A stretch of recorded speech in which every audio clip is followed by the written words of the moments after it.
আসে। আল্লাহর একজন বান্দা শিল্পপতি মানুষ, বিবাহ করার পর 1 বছর 2 বছর 4 বছর পার হয়ে যায়, আল্লাহ রাব্বুল আলামিন একটা সন্তানও দেন না, কন্যা সন্তানও দেন না, পুত্র সন্তানও দেন না। মহা বিপদে পড়ে গেল, কত গাইনি চিকিৎসা, ডাক্তারের চিকিৎসা গ্রহণ করলো, কোনো কাজ হয় না।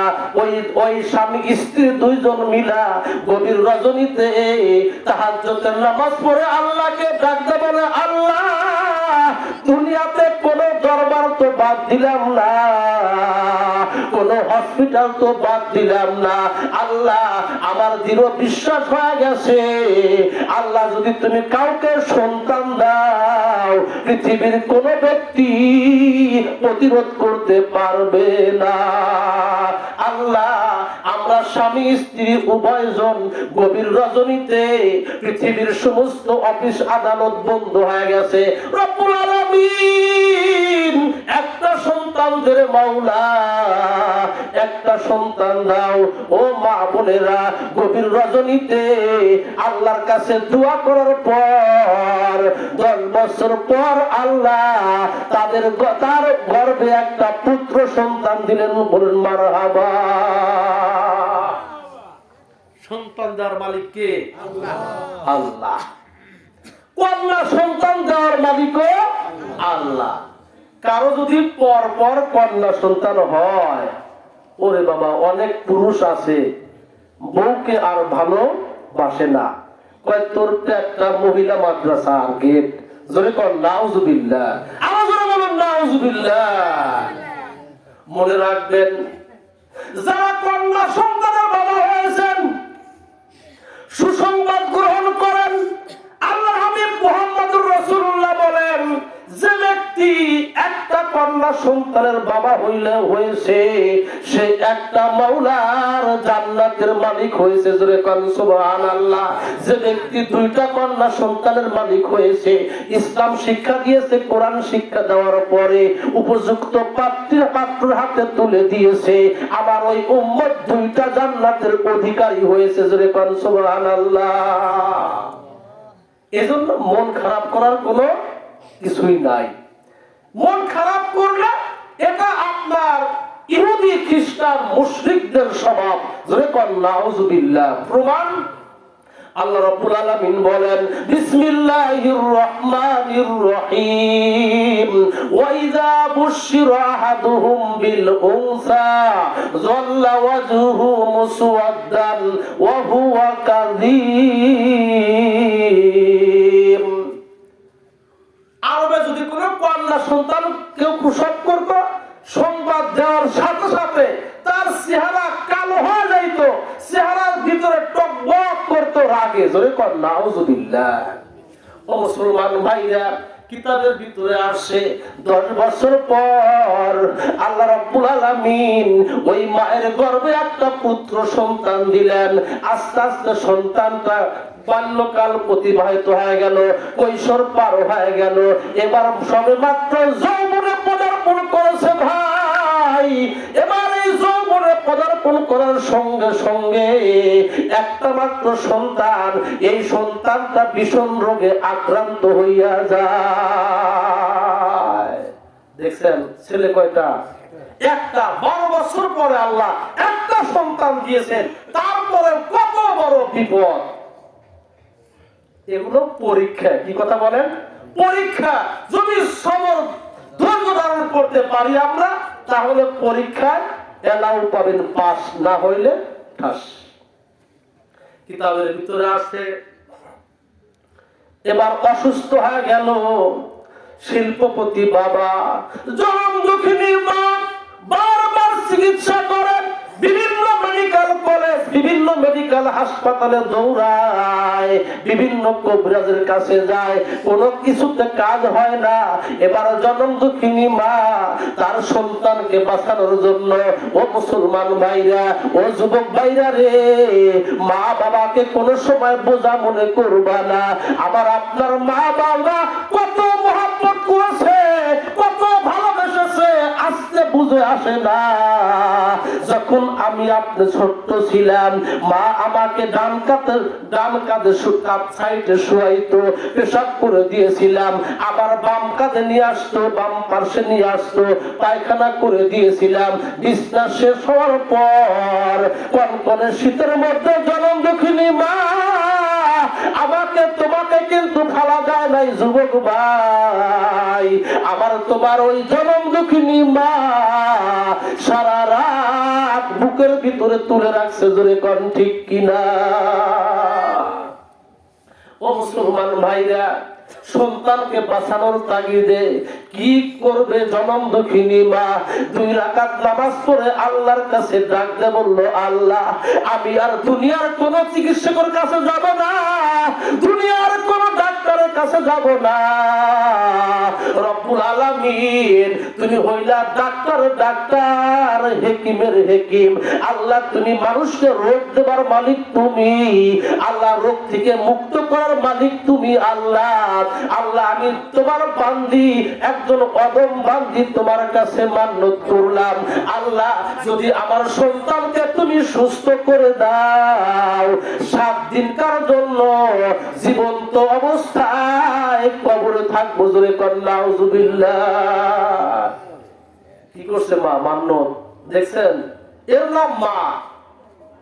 সন্তানকে বাঁচানোর তাগিদে এমন মান্যত করেছে, কবরস্থানে মানুষ এমনি যাইতে ভয় করে, আর মা 7 দিন জীবন্ত অবস্থায় কবরে থাকবে।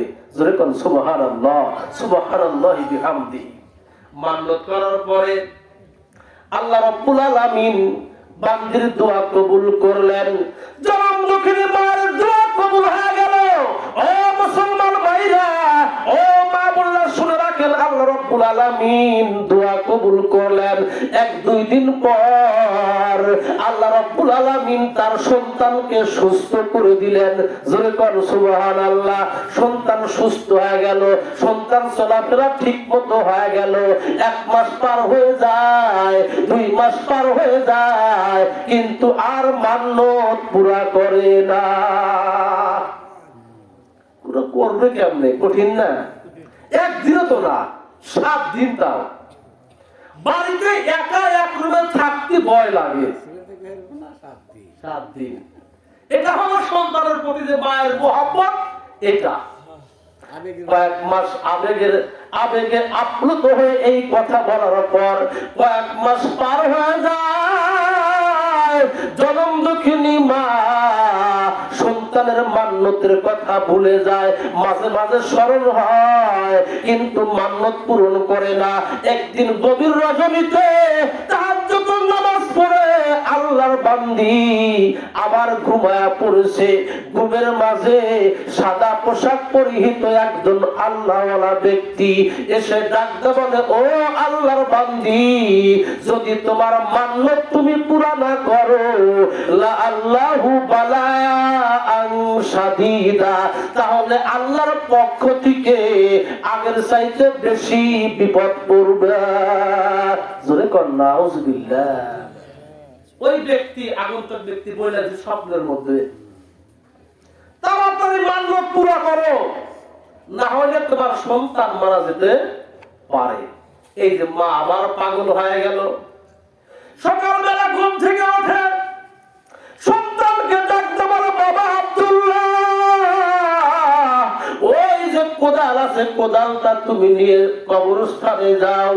সন্তান ডাকতে বলে, মা, কে আমাদের আত্মীয়, কে মারা গেল, কার জন্য কবর খনন করব? জনম দুঃখিনী মা সন্তানকে ডাকতে বলে, বাবা শোন, তুই এত বড় হয়ে গেছিস, কোনদিন বলি নাই।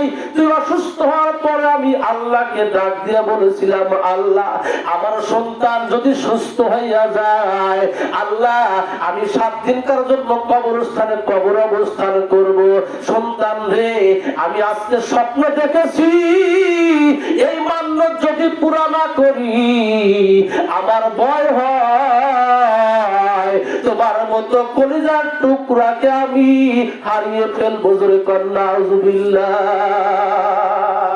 ও মুসলমান ভাইরা, ছোট্ট সন্তান, যুবক সন্তান কোদালটা কাঁধে করে নিয়ে যাচ্ছে। সকলে ডাকতে বলে, আব্দুল্লাহ তুমি কোথায় যাও? ও আব্দুল্লাহ তুমি কোথায় যাও? কে মারা গেল? কবরস্থানে যাও একা একা। ডাকতে বলে, ও গ্রামের ভাইরা শোনো, আমার মায়ের আবদার, আমার মায়ের মান্যত পুরা করার জন্য যাচ্ছি। ভাই কি ব্যাপার? কই এই ঘটনা। আল্লাহর বান্দা যুবক সন্তান কবর খনন করে আর দুই চোখের পানি ছেড়ে দিয়ে আল্লাহকে ডাকতে বলে, আল্লাহ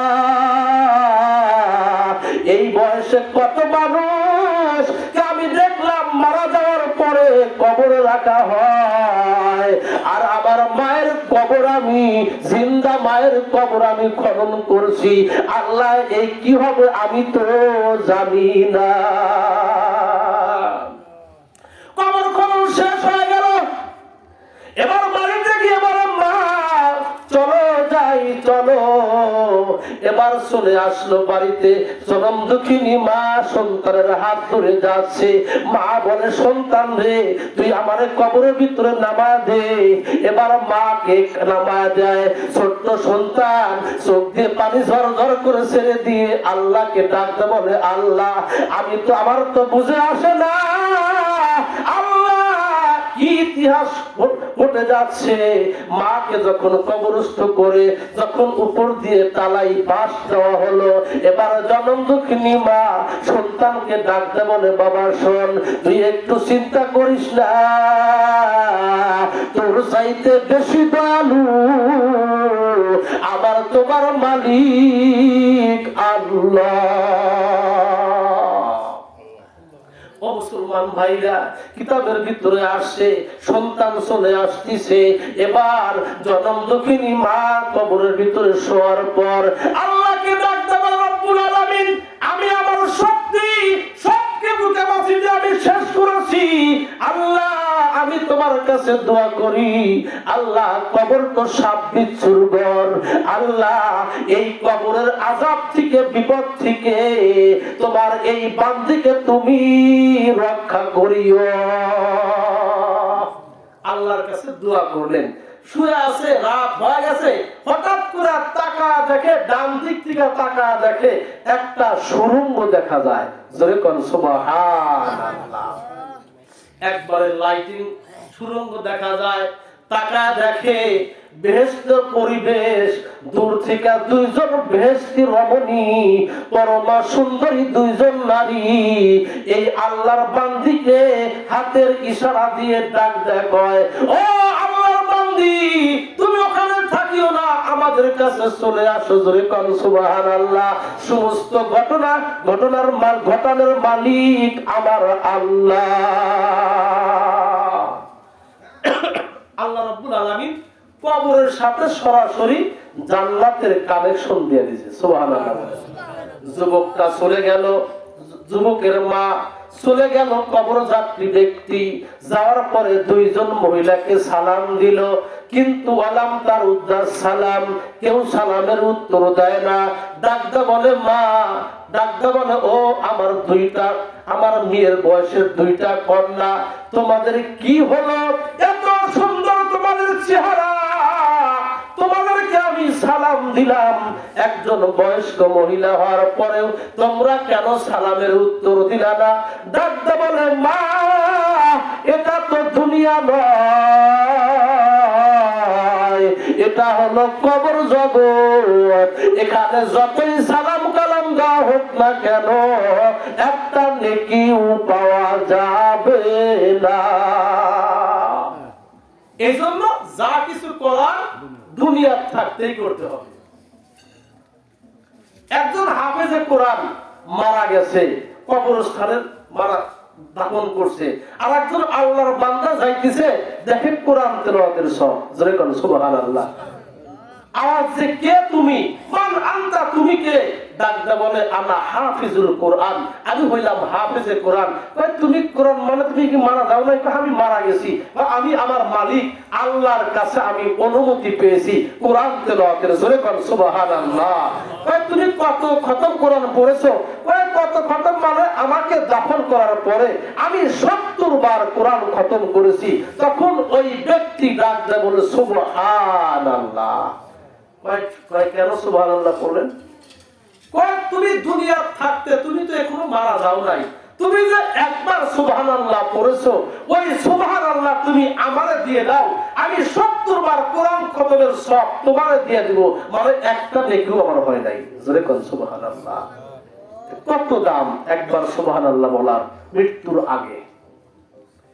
আল্লাহর বান্দা ডাকদা বলে সালামের, এই জন্য উত্তর দেই নাই। দুইজন ডাকদা বলল, কবর যাত্রী ডাকদা বলে, ও আল্লাহর বান্দি, এত সুন্দর তোমার ফিটনেস বডি, এত সুন্দর তোমার চেহারা, তোমার জান্নাতি চেহারা, তোমার মাথা, তোমার কাঁধের উপরে দুই সাইডে দুইটা পাখি, জান্নাতের দুইটা পাখি তোমাকে ডানা দিয়ে বাতাস করতেছে। বিমা নিলতে হাযিহিল কারামা, তুমি এই কারামত কোথায় থেকে পাইলা একটু জানতে চাই। আল্লাহর বান্দি ডাকতে বলে, মা শোনেন, আমি যখন দুনিয়ার থেকে চলে আসি, আমার স্বামী আমার প্রতি সন্তুষ্ট ছিল। আমার স্বামী, আমি যদিও কবরে আসি, আমার স্বামী নামাজ পড়ে আর আল্লাহর কাছে ডাকতে বলে, আল্লাহ তুমি আমার স্ত্রীর গুনাহগুলো মাফ করে দাও।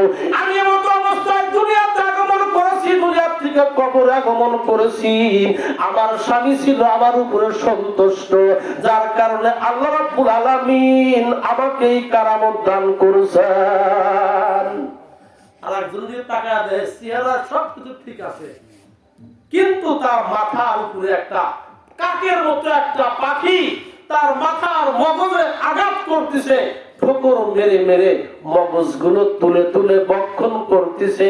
কবর যাত্রী ব্যক্তি ডাকতে বলেন, ও আল্লাহর বান্দি, সবকিছু ঠিক আছে, তোমার এই শাস্তি কেন? ডাকতে বলে, মা শোনেন, আমি দুনিয়ার থাকতে নামাজও পড়েছি, আমি নামাজও পড়েছিলাম, ওর সমস্ত রোজা সবকিছু আমি পালন করেছিলাম, কিন্তু আমি আমার স্বামীর সাথে সব সময় রাত ব্যবহার করেছিলাম, আমি স্বামীকে সব সময় কষ্ট দিয়েছি, কোন সময় স্বামীর সাথে আমি ভালোভাবে কথা বলি নাই।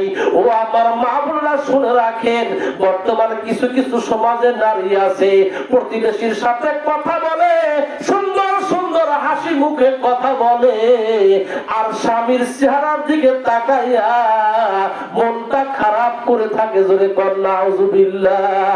মা, তোমার নামাজ দিয়ে কোনো কাজ হবে না, তোমার রোজা দিয়ে কোনো কাজ হবে না, তোমার স্বামীর প্রতি তোমার সন্তুষ্ট থাকতে হবে। স্বামী যদি তোমার প্রতি সন্তুষ্ট থাকে, অল্প আমল তোমার জন্য নাজাতের ব্যবস্থা হয়ে যাবে। আল্লাহ রাব্বুল আলামিন আমাদের সকলকে এই কথাগুলোর উপর আমল করার তৌফিক দান করুন।